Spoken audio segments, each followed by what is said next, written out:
Segunda-feira, dia do bate-papo com o psicólogo Alexandre Brito, que já está na linha com a gente. Olá, Alexandre, tudo bem?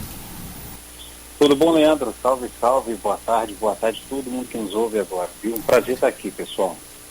Alexandre, hoje traz um tema bem legal, né? Os temas sempre são muito interessantes, mas hoje é um assunto aqui que eu acho que os pais, principalmente, devem ficar ligados, né? Sobre ansiedade em crianças. Nós já falamos de ansiedade algumas vezes, né, Alexandre? Transtornos de ansiedade, mais pautados na população adulta, é claro. E aí, quando se fala em criança, muita gente pode até pensar assim, que isso, criança não tem ansiedade, não sofre com nenhum problema psicológico não, criança tem que só que brincar mesmo, se preocupar com nada disso. Às vezes existe até um certo preconceito, né, de não levar a criança para fazer um acompanhamento psicológico, enfim, e ter aí um diagnóstico, um tratamento. Então, Alexandre, fala um pouquinho pra gente sobre isso. Criança também pode sofrer com ansiedade?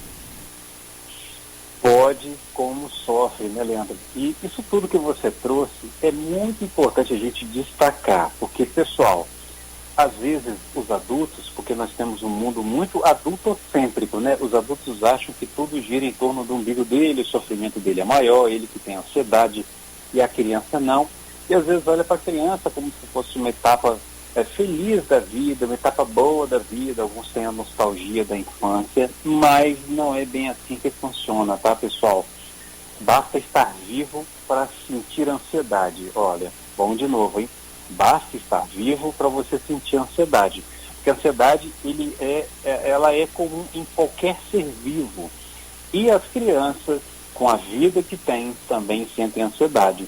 E vejam bem, pessoal, a criança, ela sente a ansiedade, em geral, com mais facilidade no corpo. Então, vai aparecer a ansiedade da criança com muito mais frequência e prevalência no corpo. Como é que uma criança, então, ela fica ansiosa? Você vai ver comportamentos nela e alguns sinais no corpo que podem demonstrar essa ansiedade, que pode ser uma ansiedade comum, como pode evoluir para os diferentes tipos de transtorno. Então, vem comigo para a gente entender isso melhor. Olha só, a criança está numa fase de dependência, numa fase ainda de descobrir o mundo, numa fase em que ela não tem sabedoria para muitas das coisas que ela tem que enfrentar. Então, como que a gente fala que a criança não tem ansiedade? Se deixar, ela tem mais do que os adultos. Então, ela vai ter ansiedade de diversas formas, como, por exemplo, o famoso roer a unha. Em alguns casos mais graves, a criança começa a tirar fios de cabelo. Em alguns casos mais avançados, ela começa a engolir esse cabelo. Em algumas situações, ela vai ter sinais de refluxo, ela pode ter insônia, ela pode ter dores de barriga, cólicas, ela pode ter insônia no sentido de acordar no meio da noite assustada, que é um outro tipo de insônia. Tem aquela insônia que você demora para dormir e tem aquela insônia que você acorda no meio da noite e não consegue voltar a dormir. É mais comum na criança essa insônia, de acordar assustada. E é muito interessante a gente chamar a atenção também, pessoal, disso. Por quê? Porque, como eu falei que a criança é uma fase de dependência, então ela muitas vezes vai ter um apego muito exagerado para um dos pais, ou para uma figura que ela tenha como referência ali, como uma autoridade para ela, né? Aquela pessoa que traz segurança. Então, uma das ansiedades que a criança tem é a de transtorno de ansiedade de separação, que é uma outra ansiedade também que a criança pode desenvolver e manifestar. E vão ter outros sinais também que a gente pode prestar atenção na criança. Choros sem explicação, isso também pode acontecer, né? Ou reações muito exageradas diante de pequenos estímulos, coisas muito simples que acontecem, ela acaba reagindo muito exageradamente. Isso também pode, né, afetar a criança, bem como, pessoal, os transtornos alimentares, né? Tem criança que começa a comer muito, querer comer tudo que vê pela frente, né? Não, exageradamente, ela está cheia, está de barriga cheia e continua a querer comer. E tem outro tipo de ansiedade também, pessoal, que é a dificuldade de ir no banheiro. Na criança é muito comum a prisão de ventre, não consegue ir lá fazer o seu cocô, né? Vamos dizer assim, não consegue, fica segurando por muito tempo as fezes, e isso geralmente também tem a ver com uma timidez ou com um medo, pode ser relação com a separação, tá? Então, tudo isso, para a gente começar a nossa conversa, entender que criança tem as suas fragilidades, está em desenvolvimento, sente sim muita ansiedade, e em geral elas aparecem dessa forma que a gente começou a conversar aqui, pessoal. Alexandre, a gente está falando de um tópico bem sensível, que são as crianças, né? Quando a gente é adulto, muitas vezes a gente consegue aí tomar a própria decisão de buscar ajuda, de iniciar uma terapia, né? Mas a criança não pode fazer isso e depende dos pais. Daí muitas vezes os pais têm aquela resistência, acham que isso é da idade, isso é fase, não pode ser ansiedade, pra que eu vou procurar psicólogo? Coloca num esporte, de repente, pra tentar ali consertar de todas as formas, menos procurar ajuda. O que você tem a dizer aí para os pais que talvez identifiquem esses sintomas nos filhos, mas que releva, né? Acha que é por conta da idade, acha que é criança, vai empurrando com a barriga, porque isso, quando não é tratado na infância, isso vai respingar, vai ser carregado aí para a adolescência, para a vida adulta, aí pode virar um problemão, né, Alexandre? Pode virar um problemão, não é fase, não passa com o tempo espontaneamente. O seu filho, a sua filha, o seu neto, sua neta não vai melhorar com o tempo, ele vai piorar, tá? Ele vai piorar e ele pode levar isso para a vida adulta, para a adolescência, isso tudo, tá? E a ajuda de um profissional da psicologia, ela é para agregar, vai ajudar tanto os pais quanto os filhos, tanto os adultos quanto as crianças, porque muitas vezes o que pode desencadear esses processos ansiedade na criança, o transtorno de ansiedade na criança, pode ser a própria relação familiar. Então pode ser que a família esteja vivendo uma separação, pode ser que tenha um conflito interno na família que seja de difícil solução. Às vezes a criança é tratada dentro de casa como se fosse adulta.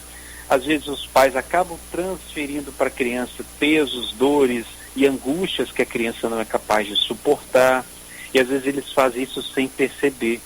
Não fique com medo de levar o seu filho, seu neto, seu sobrinho, seu afilhado, sua afilhada no psicólogo, achando que o psicólogo vai te culpar, dizer que a culpa é dos pais, que os pais são os verdadeiros, né, problemas na vida de toda criança, verdadeiro demônio na vida das crianças. Não é bem assim que a banda toca. Você vai estar fazendo o seu papel de responsável pela saúde mental dessa criança. Então, é um ato de humildade você perceber que você não é capaz de tudo com o seu filho, com sua filha, com seu neto, com seu sobrinho, com sua sobrinha, mas é um sinal de humildade muito grande. E você fazendo isso, procurando ajuda, a principal lição que você dá para a criança é que ela também pode pedir ajuda, já que você pediu. Isso é fundamental, saber pedir ajuda. Você ensina alguém a pedir ajuda pedindo ajuda. Ajuda, no caso, profissional, de uma escuta qualificada, e não tente ficar ali nos paliativos, aquelas coisas que resolvem por um tempinho e que depois passa. Não tente distrair a criança com telas, achando que aquilo ali vai tirar a ansiedade, que pode piorar. Não tente distrair a criança com coisas de TV, com coisas de brincadeiras, não é suficiente. Vai brincar com os amigos, vai isso, vai aquilo, não é suficiente.